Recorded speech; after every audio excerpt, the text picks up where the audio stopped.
نحمده ونصلي على رسوله الكريم أما بعد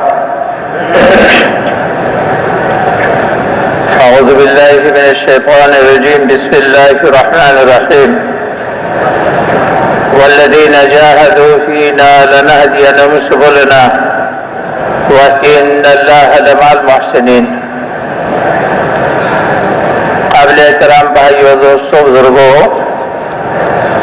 اللہ سبحانہ و تعالیٰ نے دنیا اور آخرت کی کامیابی کے لیے دین عطا فرمایا ہے. ہر زمانے میں دین زندگیوں میں آیا ہے انبیاء اکرام علیہ السلام کی محنت سے، اور قیامت تک ہر زمانے میں لوگوں کی زندگی میں دین آئے گا حضور اکرم صلی اللہ علیہ وسلم کی محنت سے. حضور اکرم صلی اللہ علیہ وسلم کو اللہ تعالیٰ نے خاتم الانبیاء بنایا. حضور صلی اللہ علیہ وسلم کے بعد کوئی نبی نہیں آئے گا. وہ محنت جو ہمیشہ اللہ سبحانہ تعالیٰ انبیاء اکرام علیہ السلام کو دیا کرتے تھے، جو اللہ کے خزانے میں سب سے بڑی نعمت ہے، وہ محنت اللہ سبحانہ و تعالیٰ نے حضور اکرم صلی اللہ علیہ وسلم کی ختم نبوت کے توفیل اس امت کو اللہ نے عطا فرمائی.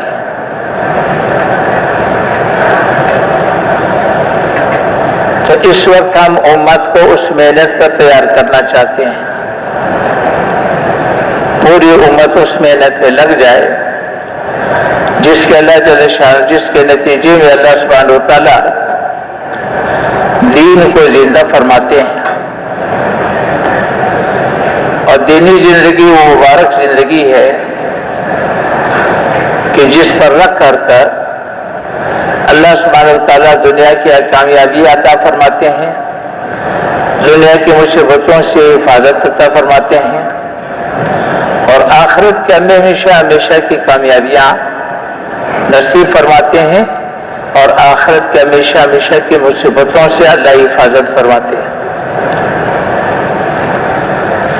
تو ہمارا اور آپ کا یہ اجتماع یہاں پر جمع ہونا اس محنت کے لیے ہے کہ ہم اس محنت پر امت کو تیار کرنا چاہتے ہیں، اور پوری امت کو تیار کرنا چاہتے ہیں، اور ہر فرد امت کو اس طرح تیار کرنا چاہتے ہیں کہ ہر فرد امت اس محنت پر اپنا سب کچھ ایسا لگائے جیسے انبیاء اکرام علیہ السلام لگایا کرتے تھے، اور جیسے صحابہ کرام رضوان اللہ علیہ مجمعین نے سب کچھ لگایا. یہ ہمارا عنوان ہے، اس کے لیے ہم جمع ہیں. قابل احترام بھائیو دوستو بزرگوں، اس انسان کو اللہ سبحانہ و تعالیٰ نے ساری مخلوقات میں چنا ہے.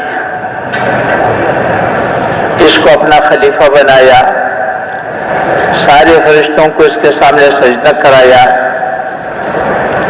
مخلوق کو اس کی خدمت پہ لگایا. ساری مخلوق اس کی خدمت پہ لگی ہوئی ہے. اس کو اشرف المخلوقات بنایا، اور اس انسان کو اللہ سبحانہ و تعالیٰ نے اپنے لیے بنایا.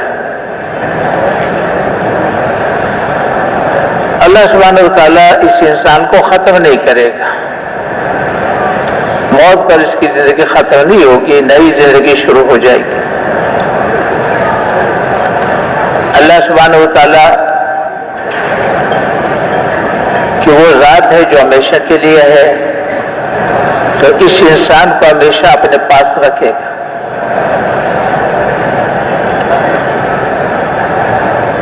چونکہ اس انسان کے ساتھ اللہ کا بڑا تعلق ہے، اس کو چنا ہوا ہے، تو اس انسان کو زندگی گزارنے کا وہ مبارک طریقہ عطا فرمایا ہے جو اللہ جل شانہ نے اپنے دربار سے، اپنے خزانے سے اس انسان کے لیے متعین کیا ہے جو انتہائی مبارک زندگی بھی ہے اور انتہائی متوازن زندگی بھی ہے، جس میں انسان کی دنیا اور آخرت کے مسائل کا حل رہتا ہے۔ اس لیے کہ اللہ سبحانہ و تعالی ہمارا خالق ہے، ساری مخلوقات کا خالق ہے اور ساری مخلوقات کا مالک بھی ہے۔ ساری مخلوقات اللہ سبحانہ تعالیٰ کے امر کی پابند ہے۔ مخلوق سے وہ ہوگا جو اللہ چاہے گا، مخلوق سے وہ نہیں ہوگا کہ ہم چاہیں۔ ساری مخلوق اللہ سبحانہ تعالیٰ کے امر کی پابند ہے، تو مخلوق سے وہ نہیں ہوگا جو ہم چاہیں۔ اگر ہم قبضہ بھی کر لیں، ہمارے ہاتھ آ بھی جائے، تو مخلوق ہماری مان کے نہیں چلے گی۔ اور اللہ جل شانہ رب ہے ساری مخلوقات کا، ساری مخلوقات کی ضرورتیں اللہ کو معلوم ہے، عالم و خبیر ہے۔ ہر مخلوق کی ضرورت کو اللہ جانتا ہے اور ہر مخلوق کی ضرورت کو اللہ سبحانہ تعالیٰ پورا فرماتے ہیں۔ ہمارے وجود کے اندر کی ضرورتیں، ہمارے وجود سے باہر کی ضرورتیں اللہ جانتے ہیں۔ آنے والے زمانے میں ہماری کیا ضرورتیں پیش آتی ہے، اللہ سبحانہ تعالیٰ اس کو بھی جانتے ہیں۔ تو دین جو اللہ سبحانہ و تعالیٰ نے عطا فرمایا ہے، ان تمام ضرورتوں کو سامنے رکھ کر کے عطا فرمایا ہے۔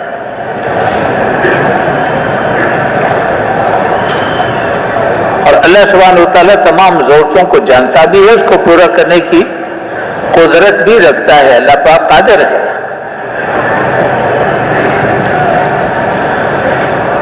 تو میرے محترم بھائی دوستو، زندگی گزارنے کی دو بنیادیں ہیں۔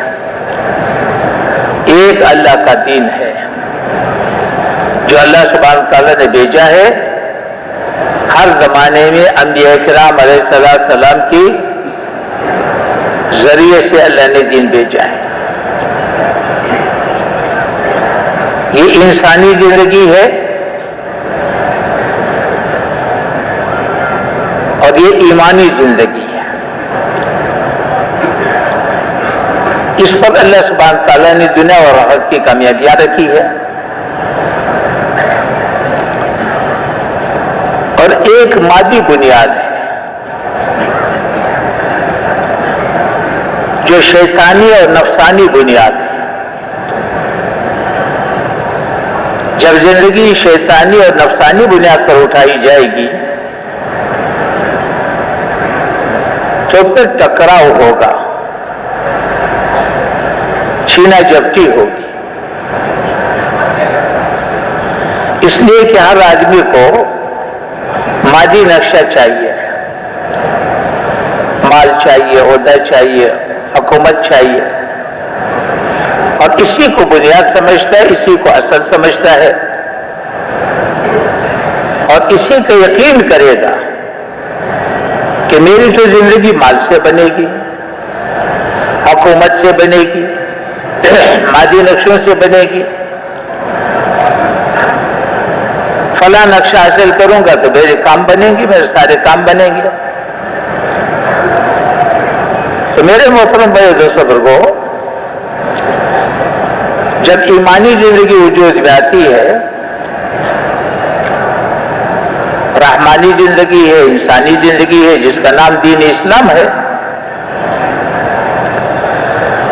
اس زندگی میں ہمیشہ انسان اللہ کو دیکھ کے چلتا ہے اور پیغمبر کو دیکھ کے چلتا ہے، اس لیے کہ اللہ کا تعارف تو پیغمبر کراتا ہے۔ اللہ سبحانہ تعالیٰ کو تو ہم نہ دیکھ سکتے ہیں، نہ ہم اللہ سے پوچھ سکتے ہیں، نہ اللہ میں نظر آئے گا۔ تو ہر زمانے میں اللہ سبحانہ تعالیٰ نے اپنے دربار سے انبیاء کرام علیہ السلام کو چنا ہے انسانوں میں سے،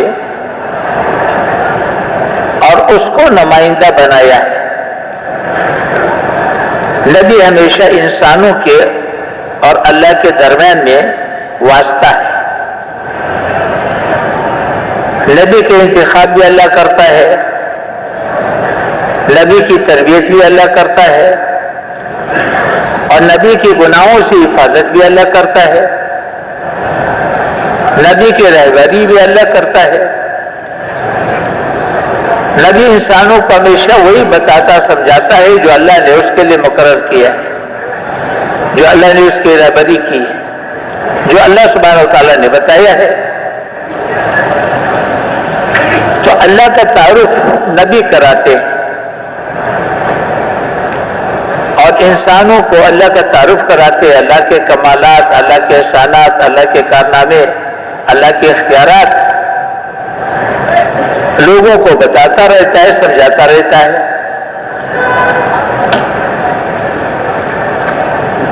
اور دین کے جو احکامات ہیں وہ بتاتا رہتا ہے کہ اللہ کے یہ احکامات ہے، اور دین کو اللہ نے بہت آسان بنایا ہے، کوئی مشکل نہیں بنایا۔ اللہ نے جو سرمایہ دیا ہے اس سرمایہ کے استعمال کا طریقہ بتایا ہے۔ ہاتھ اللہ کی نعمت ہے، اس نعمت کو کیسے استعمال کرو کہ اللہ راضی ہو جائے۔ آنکھ اللہ کی نعمت ہے، اس کے استعمال کا طریقہ بتایا ہے۔ اسی طرح جتنے ہمارے اعضاء جوارح ہیں ان کا استعمال بتایا ہے، جو ہر انسان کو اللہ نے عطا فرمایا ہے۔ باہر سے کوئی چیز نہیں لانا پڑتا، جو کچھ اللہ نے عطا فرمایا ہے اس کے بارے میں احکامات دیے۔ تو دین پر چلنے والا ہمیشہ اللہ کو دیکھ کے چلتا ہے، اللہ کے نبی صلی اللہ علیہ وسلم کو دیکھ کے چلتا ہے۔ چونکہ اس انسان کو اللہ نے اپنے لیے بنایا ہے، ہمیشہ اللہ کے پاس رہے گا، موت پر اس کی زندگی شروع ہو جائے گی، اور اس کے کئی مراحل ہیں، سکرات ہے، برزخ ہے، قیامت ہے، حشر ہے، پولیس صراط ہے، ہمیشہ کی جنت ہے یا ہمیشہ کی جہنم ہے۔ یہ سارے مراحل ہر انسان پر آنے والے ہیں، وہ چاہے یا نہ چاہے۔ انسان کی منشا کے سے کوئی تعلق نہیں ہے، ہر انسان پر آنے والے۔ تو دین پر چلنے والا ہمیشہ اللہ کو دیکھ کے چلتا ہے، نبی کو دیکھ کر کے چلتا ہے، اپنی آخرت کو دیکھ کر کے چلتا ہے۔ دین پر چلنے والے کا کسی سے گلہ نہیں ہوتا، کسی سے شکایت نہیں، کسی سے امید بھی نہیں، اس لیے کہ اس کا یقین ہے کہ مخلوق تو اللہ کے امر کی پابند ہے، مخلوق سے تو کچھ ہوگا نہیں، کرتا کرتا تو اللہ کی ذات ہے۔ میں اللہ کو دیکھ کر کے چلوں گا تو اللہ جل شانہ میرا کام بنائے گا، اسباب کے ذریعے بنائے یا بغیر اسباب کے بنائے، مادی نقشہ مجھے ملے یا نہ ملے، میرا کام تو اللہ بنائے گا۔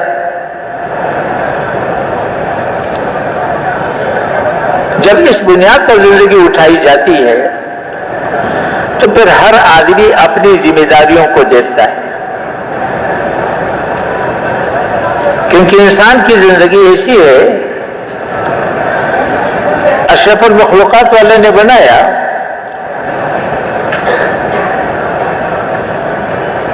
مخلوق کو اس کی خدمت پہ ضرور لگایا ہے، اللہ کا خلیفہ ہے، لیکن ساری مخلوق میں سب سے زیادہ محتاج بھی اسی کو بنایا ہے،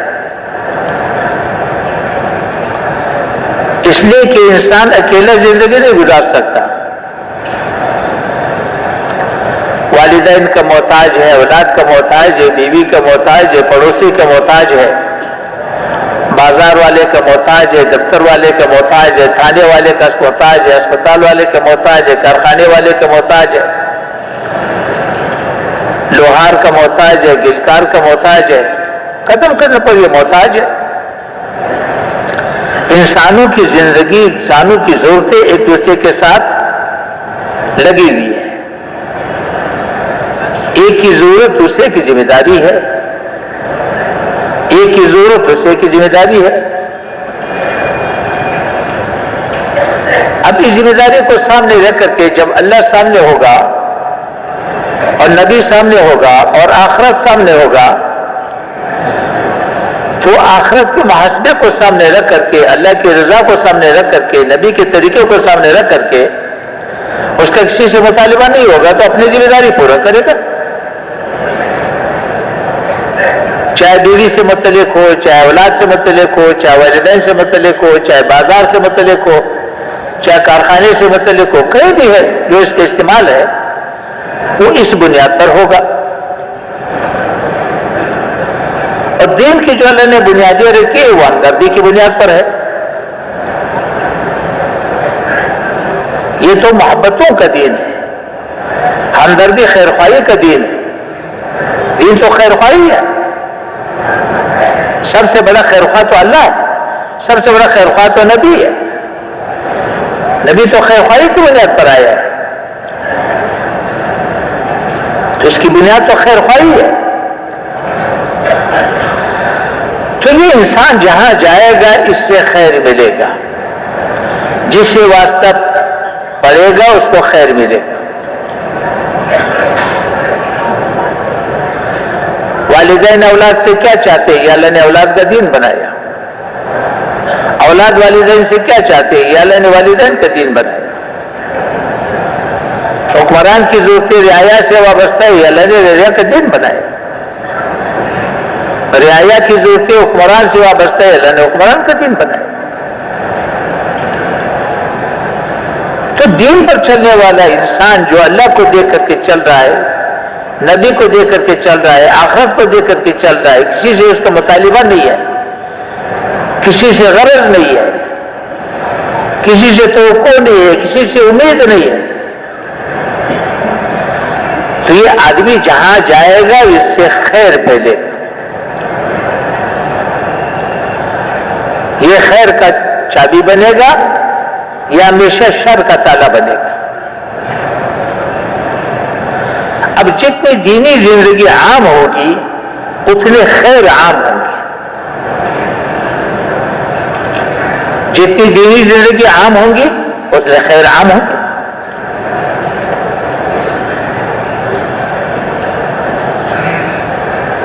اب دوسری بنیاد ہے کہ مادیت سامنے ہو، مادیت کو اصل سمجھا جائے۔ کام تو مادیت سے بنے گا، پیسے سے بنے گا، ملک سے بنے گا، مال سے بنے گا، عہدے سے بنے گا، ڈگری سے بنے گا، کثرت سے بنے گا، اکثریت سے بنے گا۔ یہ مادی بنیادیں ہیں۔ جب ان بنیادوں پر زندگی اٹھائی جاتی ہے تو پھر چھینا جپٹی کی زندگی وجود میں آتی ہے، کیونکہ پیسہ حاصل کرنے کے لیے آدمی اپنی صلاحیتوں کو لگائے گا، غریب ہو، مالدار ہو، چھوٹی زیادہ صلاحیت ہو، بڑی صلاحیت ہو، چھوٹی صلاحیت ہو، اس کو پیسہ چاہیے۔ اس کو بھائی نہیں چاہیے، اس کو پیسہ چاہیے۔ اس کو برادری نہیں چاہیے، اس کو پیسہ چاہیے۔ اس کو قوم نہیں چاہیے، اس کو تو پیسہ چاہیے۔ تو باپ اولاد کے ساتھ اسی بنیاد پر سلوک کرے گا، اولاد والدین کو اسی بنیاد پر دیکھے گا، بھائی بھائی کو اسی بنیاد پر دیکھے گا، حکمران رعایا کو اسی بنیاد پر دیکھے گا، رعایا حکمران سے یہی مطالبہ کرے گا۔ مادی بنیادیں ہوتی ہے جو ٹکراؤ کا ذریعہ ہے، ہمدردی نکل جاتی ہے،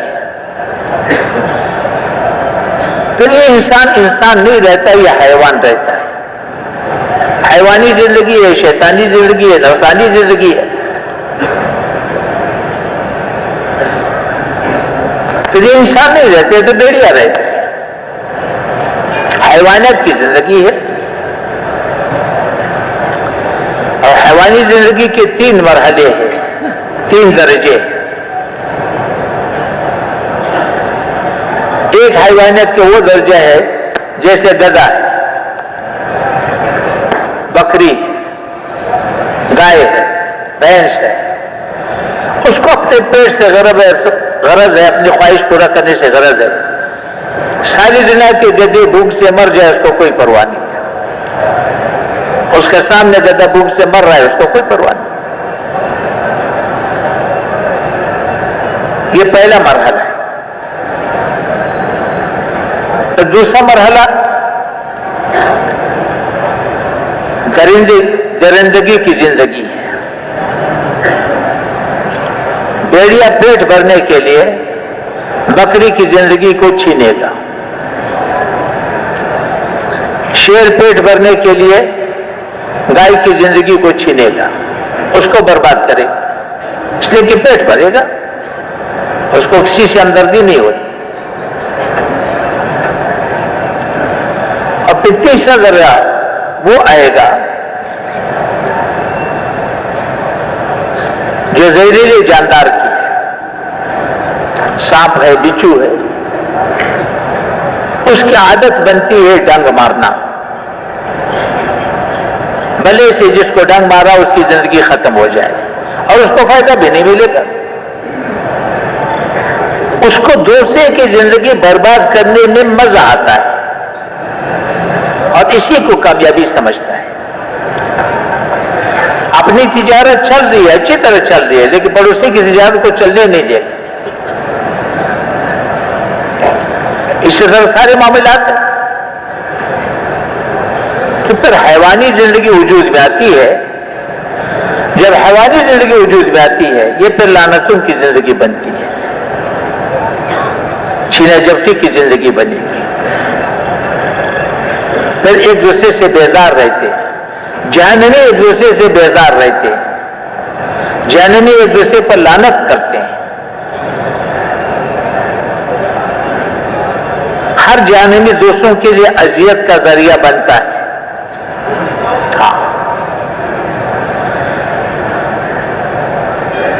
یا اللہ انہوں نے ہمیں گمراہ کیا، اگر یہ نہ ہوتے تو ہم تو ایمان والے بن جاتے۔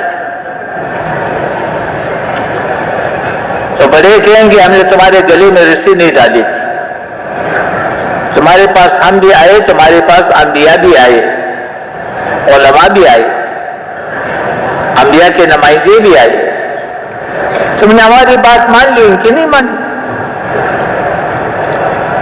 وہ جو دن رات تو منصوبے بناتے تھے، تو پھر کیا ہوگا؟ جلسے ہوں گے، جلوس ہوں گے، نعرے ہوں گے، ایک دوسرے کی گرانے، میدان گرم ہوگا، ایک دوسرے کو گراتے رہیں گے، اور عوام جو اندر میں نپستی رہے گی۔ تو آسمانی نظام بدلنے کے لیے زمین والے کچھ نہیں کر سکتے، پھر جہنم کی زندگی وجود میں آئی گی۔ اگر اسی پر موت آ گئی تو مرنے کے بعد بھی وہ جہنم کی زندگی شروع ہو جائے گی، جو بہت بڑی شدت کی زندگی ہوگی۔ اس لیے میرے محترم بھائی اور بزرگوں، زندگی کی جو ایمانی بنیاد ہے، نبی بنیاد ہے، انسانی بنیاد ہے، وہ اللہ کا دین ہے جو اللہ نے بھیجا ہے اور نبی لے کر کے آیا ہے۔ اس کی بنیاد خیر خواہی ہے۔ نبی ہمیشہ ناصح ہے، نبی ہمیشہ امین ہے، نبی ہمیشہ خیر خواہ ہے، ان کی بنیاد خیر خواہی ہے، ہمدردی ہے، محبتیں ہیں۔ اس نے فرمایا کہ دنیا میں ایمان کے بعد سب سے بڑا عمل محبت ہے، شرک و کفر کے بعد سب سے بڑا گناہ فساد ہے۔ تو ہماری محنت یہ ہے کہ یہ زندگی وجود میں آ جائے، دینی زندگی وجود میں آ جائے، دین قائم ہو جائے، جو انسانی ضرورت ہے، بنیادی ضرورت ہے، دنیا کی بھی ضرورت ہے، آخرت کی بھی ضرورت ہے، ہر مرد کی ضرورت ہے، ہر عورت کی ضرورت ہے، ہر فرد امت کی ضرورت ہے، ماننے والوں کی بھی ضرورت ہے، نہ ماننے والوں کی بھی ضرورت ہے۔ جو ان کو مٹا رہے اس کی بھی اتنی ضرورت ہے، جو دین کو مٹا رہے ان کی بھی اتنی ضرورت ہے جتنی ہمارے رب کی ضرورت ہے۔ اب وہ محنت یہ تین وجود میں ہے۔ دنیا کو اللہ نے نظام الاسباب بنایا۔ اسباب کا پہلا مرحلہ بندے کے ذمہ ہے، دوسرا مرحلہ اللہ کے ذمہ ہے۔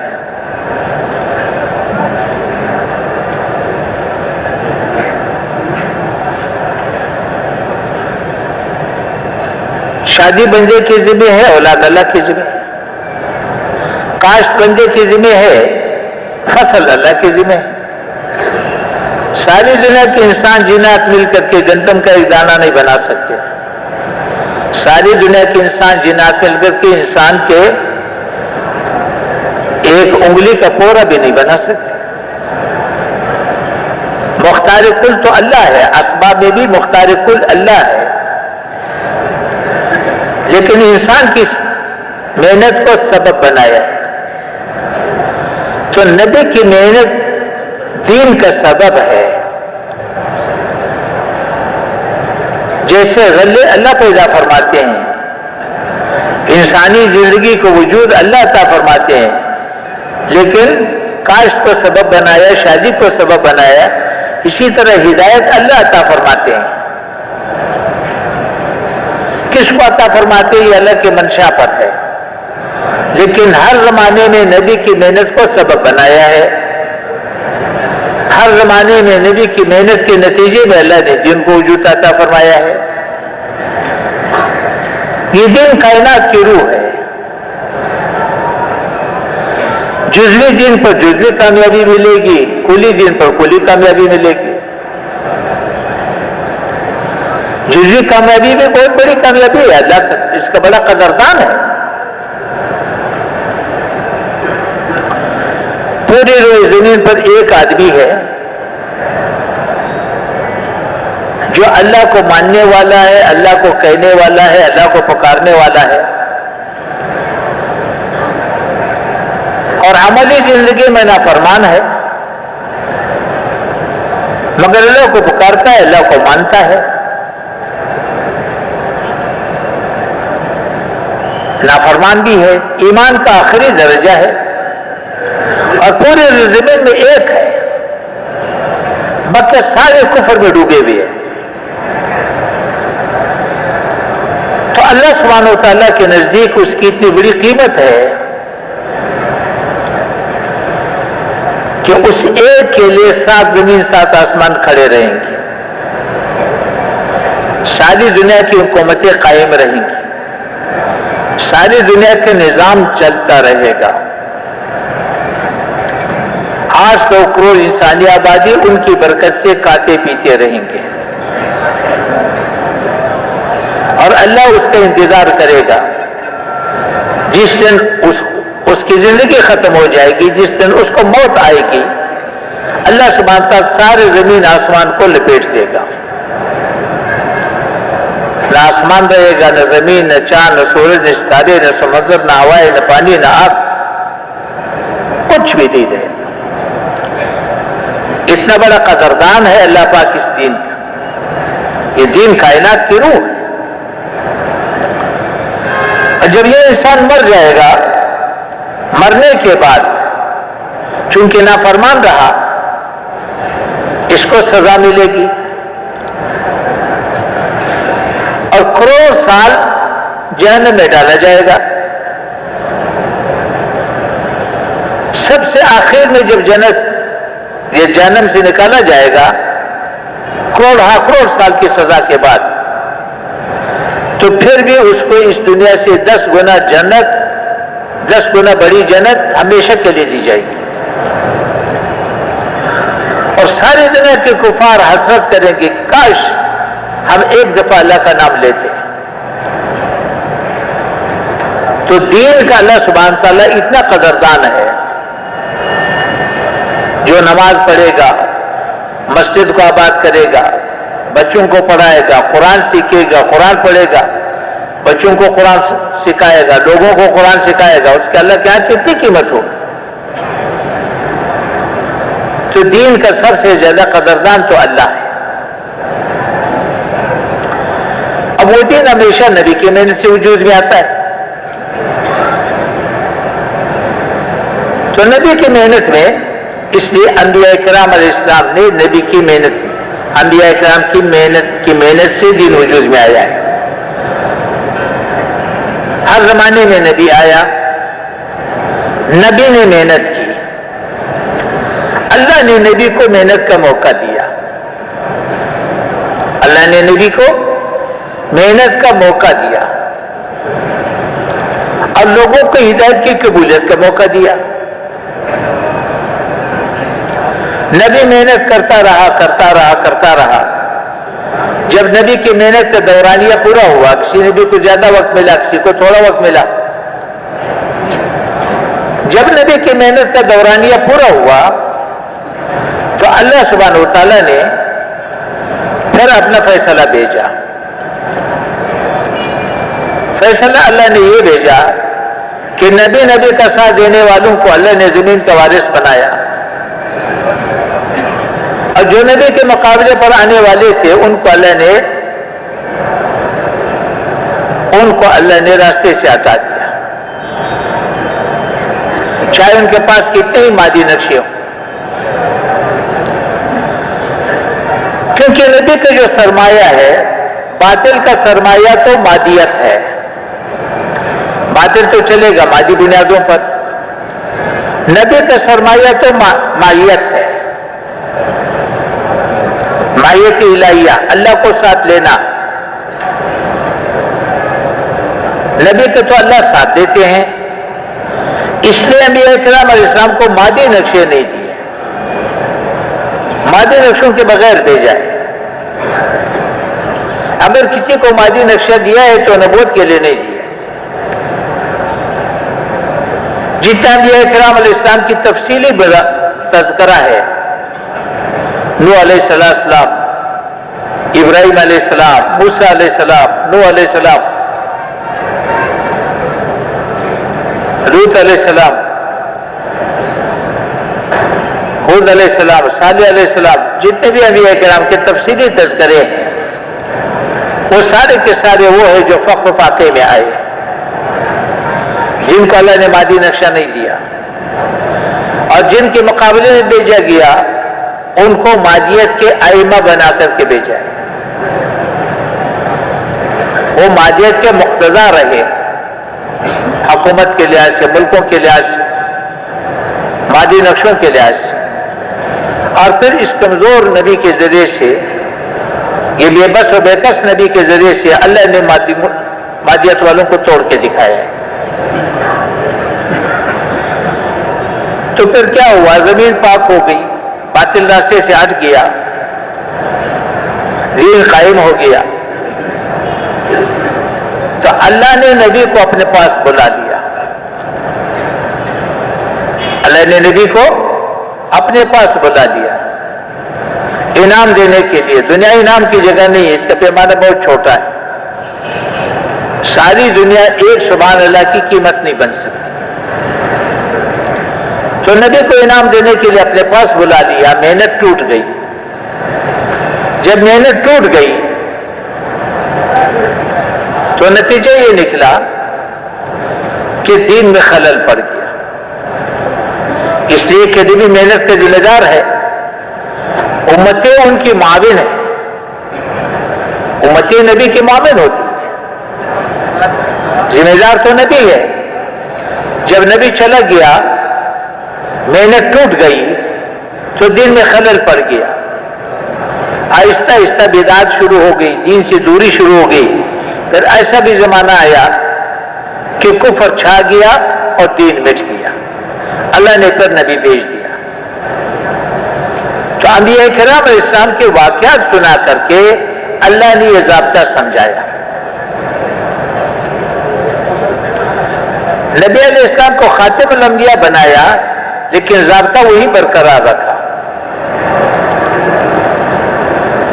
ساری انسانیت کو دین کا محتاج بنایا. دنیا اور آخرت کی کامیابی موقوف کر دی دین پر. دین کو اللہ سبحانہ تعالیٰ نے موقوف کر دیا نبی کی محنت پر، اور نبوت کے دروازے کو بند کر دیا. تو اللہ سبحانہ تعالیٰ نے یہ محنت اس امت کو عطا فرمائی. تو ضابطہ کیا رہا؟ سب سے پہلے نبی کی محنت وجود میں آئے گی. سب سے پہلے نبی کی محنت وجود میں آئے گی، پھر اس کے نتیجے میں اللہ پاک محنت کو قبول کرے گا تو اللہ پاک پورے دین کو زندہ کرے گا. جیسے اللہ پاک فصل عطا فرماتے ہیں کاش کے نتیجے میں، ایسے نبی کی محنت کے نتیجے میں اللہ پاک ہدایت کو عطا فرماتے ہیں. جب دینی زندگی وجود میں آتی ہے پھر اللہ پاک باطل پر ہاتھ ڈال کر کے باطل کو مغلوب کرے گا اور دین والوں کو غالب کرے گا. یہاں پر ایک ضابطہ یاد رکھو، جزوی دین کو بتا دیا کہ جزوی دین بہت بڑی قیمت رکھتا ہے، جزوی دین پر بھی بڑی کامیابی ملے گی، لیکن جزوی دین پر جزوی کامیابی، کلی دین پر کلی کامیابی. جزوی دین پر آخرت میں جنت ملے گی. اب کتنے دیر کے بعد ملے گی یہ اس سے تعلق ہے کہ دین کا وجود کتنا ہے. اور کھلی دین پر اللہ باطل کو توڑ کے دکھائے گا، دین والوں کو غالب کر کے رکھے گا. یہ ضابطہ ہے. مگر ساتھ ساتھ یہ بھی یاد رکھو، محنت خالص ہو، نبی کی محنت خالص ہو تو اللہ دین کو وجود عطا کرے گا اور کامل دین کو وجود عطا کرے گا. دین خالص ہو، کامل ہو تو اللہ سبحانہ وتعالیٰ باطل کو توڑ کے دکھائے گا. اگر محنت میں ملاوٹ رہی تو پورا دین وجود میں نہیں آئے گا. اگر دین میں ملاوٹ رہی تو باطل نہیں ٹوٹے گا. پھر تو دین والوں کو بھی باطل کے سائے میں پھرنا پڑے گا، باطل کے سائے میں زندگی گزارنی پڑے گی. اور باطل کا سایہ ٹھنڈا سایہ نہیں ہے، وہ تو زہریلا دھواں ہے جس کے زہریلے اثرات سے کوئی بچ نہیں سکتا. جتنا باطل اجازت دے گا اتنا دین پر چلے گا، جتنا باطل اجازت نہیں گا نہیں چل سکے. کہے گے مسجدوں کو بند کرو، بند کرو. حرمین کو بند کرو، بند کرو. تو 230 پول مسلمان کچھ نہیں کر سکے، اس لیے کہ باطل غالب ہے. تو نبی کا جو نشانہ ہے وہ آخرت ہے اور باطل ہے، سارا باطل ٹوٹ جائے. لیکن اس کے لیے محنت کامل چاہیے. دین متعین ہے، محنت بھی متعین ہے. دین میں نبی علیہ السلام کی اتباع لازمی ہے، جوڑ میں بھی اتباع لازمی ہے. جیسے دین میں ملاوٹ نہیں ہو سکتی، محنت میں بھی ملاوٹ نہیں ہوگی. خالص محنت ہو. نبی علیہ السلام مقتدا ہے، دین کے لحاظ سے نبی علیہ السلام مقتدا ہے، جوت کے لحاظ سے. صحابہ کرام نے دین کو سمجھا ہے، امت تک پہنچائی ہے. نبی علیہ السلام کے درمیان، نبی علیہ السلام کا یعنی درمیان واسطہ بنے ہیں نبی اور امت کے. اسی طرح صحابہ کرام نے جس ترتیب سے دین کی محنت کی، امت اس ترتیب پر آئے گی تو دین وجود میں آئے گا. جیسے دین متعین ہے، جوڑ بھی متعین ہے. تو ہم نبی کے ترتیب پر محنت کو سیکھیں گے، سیکھنا چاہتے ہیں اور پوری امت کو اس پر تیار کرنا چاہتے ہیں. اس کے لیے ہمارا یہ اجتماع ہے. اب اجتماع کے لیے جو مجمع آیا ہے، اس لیے جو نا یہاں پر اجتماع اصلی شکل پر رہے گا تو پھر تو یہ اجتماع خیر کا ذریعہ بنے گا. تو کہیں خدا نخواستہ یہ نہ ہو کہ اجتماع جو ہے نا کوئی اور شکل اختیار کرے. یہاں تو عمل کے لیے بلاتے ہیں،